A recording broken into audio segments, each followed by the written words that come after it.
କଳାହାଣ୍ଡି ଏମିତି ଏକ ମାଟି ଯେଉଁଠି ସବୁଜିମା ଭିତରେ ବି ଲୁଚି ରହିଥାଏ ଦାଦନର ଗୃହ।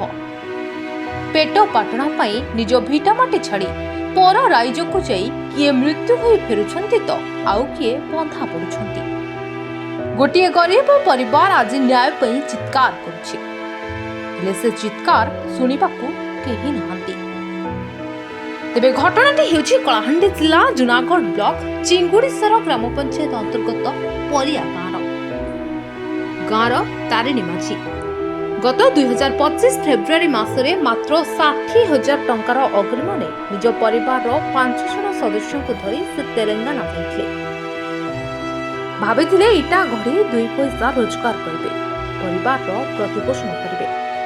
ହେଲେ ସେ ଜାଣିନଥିଲେ ଯେ ସେହି 60,000 ଟଙ୍କା ତାଙ୍କ ପାଇଁ ଜୀବନ୍ତ କାଳକୋଠରେ ସାଜିବ।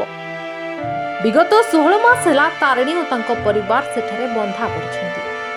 न मिलुछि मजुरी, न मिलुछि पेट पूरा दाना।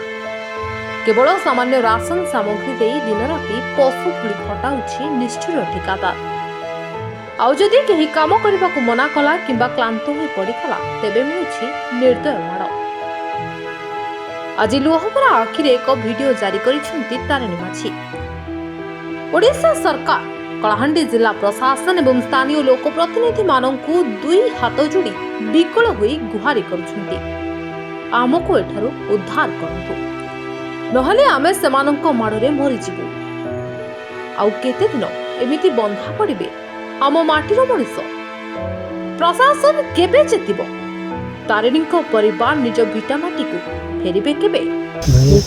तेलंगाना सूर्यापुर डिस्ट्रिक्ट त्रिमलगिरी केटीआर इटका भाटी ये स्टेट्र नाम रामकृष्णा मत छाणी दिया बोलिए कहले पिटुचे मारुचे खावा लगी नहीं खावा प्रभु राम के प्रभु बोल बोला के प्रभु मोर पिला टिकट भी मारे के मोबाइल मन के दूरी में प्रभु उनके तीर उधार कर प्रभु ये वीडियो संकर मिला